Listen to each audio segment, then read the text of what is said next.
Yo, welcome back to Right at the Wire. Well, as part of our daily stakes play for Saratoga, we're going to be looking at Wednesday's stakes race, and it's a good one. It's the Ballston Spa. It's a Grade 2 turf for the fillies, and a really nice field, so let's take a look at it. The Ballston Spa Stakes is a Grade 2 run on the inner turf at a mile and a 16th, and it's a 4-year-olds and up, fillies and mares, and it's the ninth race on the Wednesday card at Saratoga. This is a good field. This is a really deep field, and kudos to the racing office. I know I've chided them a bit for having small fields, but nice to see on a Wednesday a field this size and this competitive. So let's take a look at it. Number one is Jumbly. This horse we saw at Royal Ascot and was the favorite going into the Duke of Cambridge Stakes, and kind of disappointing. Didn't really fire terribly well, and it's really concerning is that the race prior to that in the Landwades, or Landwade Stud, however you pronounce it, couldn't get the job done either. And these were both around straightaways, or on straightaways, I should say, and just didn't have any closing kick. Rogue Millennium went right by in the Duke of Cambridge, and in the Landwise, just beautiful. Went right by. Jumbly had no answer either time.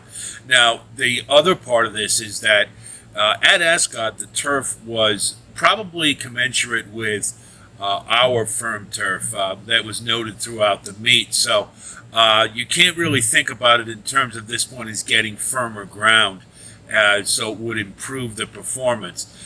This just might be a case of a horse who really hasn't gone on from 3-year-old to 4. That's kind of what it looks like to me. Now, you're going from straightaways to 2 turns, and so that's the added dimension to it. This one has done so before, but if you look at those efforts, save for a one-turn effort at the Irish Champions weekend, the other 2-turn efforts were wanting. So I'm not sure that this horse is, just because it's a European shipper that really stacks up terribly well in this field.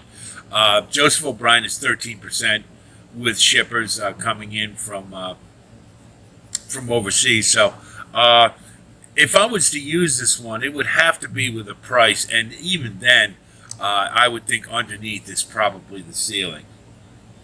Number 2 is consumer spending, and this one is coming into this race in very good form. One of the 3 Chad Browns in this race, Saratoga Turf, Chad Brown. Claravich Stables, the connections are great. This one did very well in the last one, ran down surprisingly. He had a pretty good sized lead.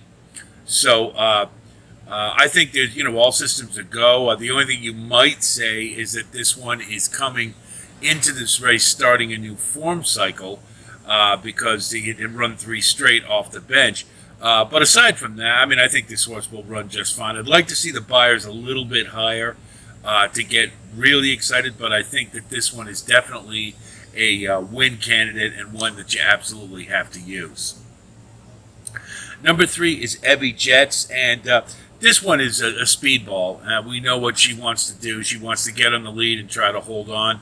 Last time against Technical Analysis really was kind of overmatched, and you probably got, because Technical Analysis is running in this race, you've got the same scenario about to unfold again. I think it's highly unlikely that this one could wire this field. I think that she showed in the De La Rose that perhaps is a little outclassed among some of the better horses. I just, there's 3 horses who want the lead in this race. So I think it's fairly remote that this one would be able to get the lead, and I really don't like in this spot. So especially with Technical Analysis here, I would toss. Number 4 is Fluffy Socks, and I like this horse in this race. One thing we found out is that when you have multiple Chad Browns in these stakes races, it's always the odd Chad Brown out that seems to do the best. I don't know why that is. That's not really the case here. I don't, we're not just going to go on that angle, but I think Fluffy Socks has a couple of things that work really well for her here. First of all, the cutback in distance. She seems to be more effective at a mile, mile and a 16th, right in that range. as opposed to some of the longer distances, a mile and an eighth, mile and a quarter, where she just doesn't seem to be as effective. So that's the first thing. The second thing is I think she'll be a little more forwardly engaged in the race, just behind the pace setters for perhaps about mid-pack.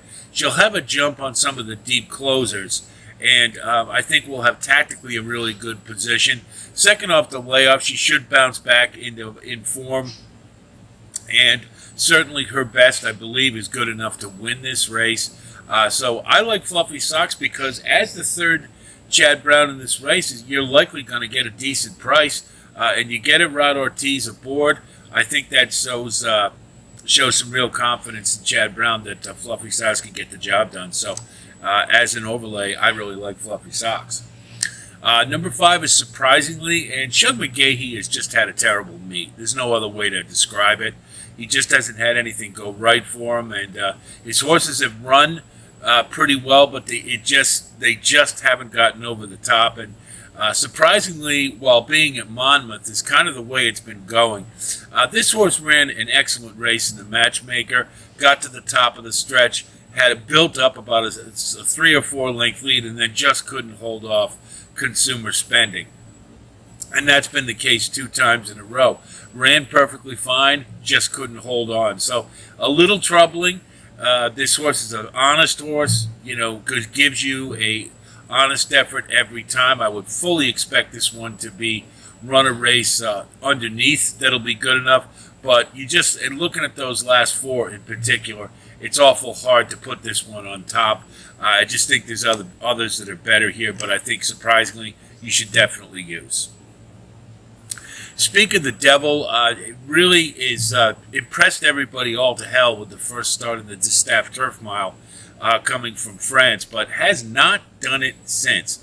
And I don't know what it is, but I went back and watched like 3 or 4 races to see if I could find a reason for it, and there really isn't one.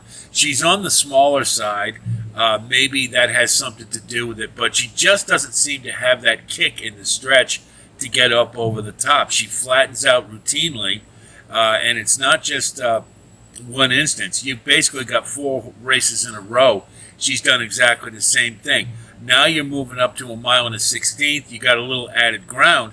I think perhaps that exacerbates the problem. It's nice to see Flavian Pratt there. He's been there all along. But I just can't back this horse because it's just so consistent. She's been consistently outclassed in every race. And, barring a miracle, I think you're going to get more of the same. So Speaking of the Devil would be a toss for me. Sister Bridget, number 7, just isn't good enough. That's the bottom line. Looks like a field filler to me. I can't really understand the logic behind putting this horse in the race. Would have to run about 20 points higher on the buyer scale to be remotely close. Probably going to be put on the engine, but there she loses too because of technical analysis as well as Evie's Jets. So don't like this one at all in this spot, and I'll pass. Technical analysis number 8. What can you say about this horse? A horse for the course. Has won 4 out of 5 at Saratoga and a second in the one she didn't win. It's a distance that she loves, 5 out of 6 there with 1/3. Claravich Stables, Chad Brown, Jose Ortiz, what's not to like? One thing. Looking at this horse, it appeared to me that this one has been very carefully managed so that she doesn't run but 2 races fairly close together, and then she takes a break. And the only time that they tried to go 3 straight was after the Ballston Spa last year, and she ran in the First Lady in her next race out and didn't really fire as well. Now, is that nitpicking a little bit? Yeah, it is. But, you can also look and say in the First Lady, look who she was running against. She had In Italian, Regal Glory, pretty good field. But really what it looked like to me more than anything else, this one just kind of regressed a little bit. It just didn't quite fire. Now, if you follow that logic, you look here. Now she's coming in her 3rd race in a row after a freshening. And the last race she ran one of her better efforts On the Brisnet scale, it was their second best career number, the Ballston Spa last year being the best.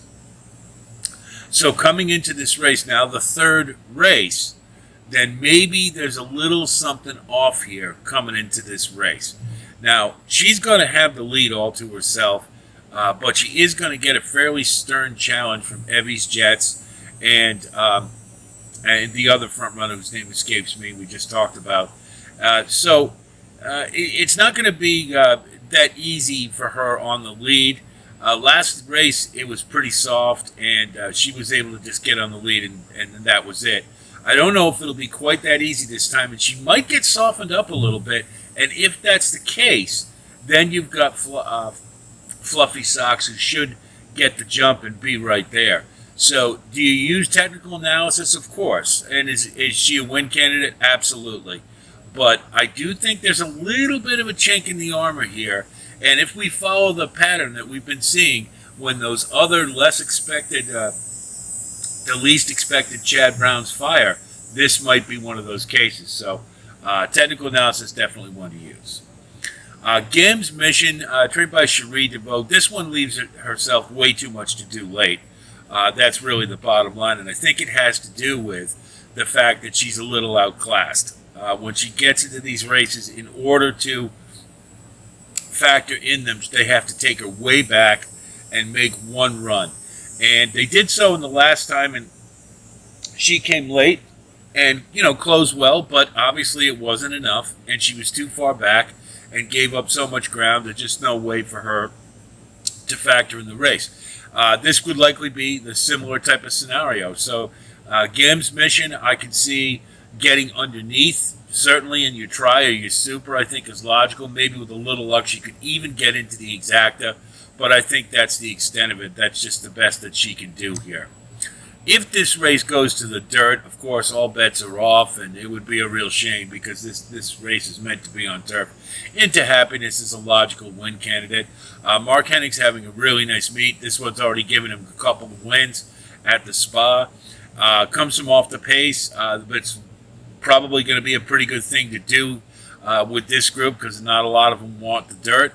So Into Happiness, if it comes off the turf, this would be a logical win candidate. So here's what our top 5 looks like for the Ballston Spa. Number 1, I'm going to go with Fluffy Socks. Number 4, I think this horse tactically is going to get the first jump on some of the later runners like Consumer Spending. I think she's coming into the race in good form. It's a good distance for her. And I think technical analysis, as I mentioned, might be a little off in this race. And if so, that's the opportunity that Fluffy Socks can take advantage of.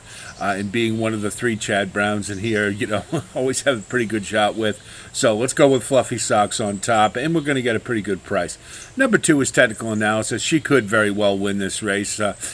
Evie Jets gave her a pretty good challenge last time and still couldn't match her speed. If she does get on the front end, it could very well be all over. But she is going to get a couple other challengers, and if she's poised to regress a little bit, that may open the door for some others. So I certainly like technical analysis. You have to use for sure, and is a win candidate. Number 3, we're going to go with Consumer Spending. She's in very good form. We'll have to see if she can do it outside of Monmouth, but has won at Saratoga before. Only concern to me is she might be a little too far back to get on the leaders, but I think under is certainly possible, and with the right breaks, she could very well win this race as well, like Consumer Spending. Number 4 is Surprisingly. You just can't like that last race where she built up a pretty sizable lead and couldn't hold it. It seems to be an MO with her. She's an honest horse. She'll give her all, I think, but underneath is probably more likely. And number 5, we're going to go with Gim's Mission. Just leaves herself way too much to do late, but does have that late running style that likely she'll be picking up the pieces and is a good bet to get into the exotics. The try and the super more likely, but with any luck, maybe she can get up into the exacta, offering some really nice value. So that's the top 5 for the Ballston Spa. I think it's a really good race. I think it's a really deep field. And again, kudos to the racing office to giving us on the Wednesday card a really nice stake. So Looking forward to it. Hope our analysis helps you with your own wagering strategy, and of course, we'll wish you the best of luck. If you do like content like this, go on over to rightatthewire.com. It's a really good resource for you for those who play Saratoga. You've got 2-year-old analysis, full cards on the weekends, and daily plays on Wednesday and Thursday, and we also have those available on the weekends too. And it's usually the last 4 races that I select, so you can fashion a pick 4 out of that if that's what you're looking for. So if you like that, that's a good resource for you. Now, if you do like the content on the YouTube channel, please like and subscribe, and it does help to keep us going. I want to thank all of you for the very positive words of encouragement recently, most notably John Moeller. John, you've been with me all the way, and I really appreciate it. Just wanted to let you know that it does help to keep us going.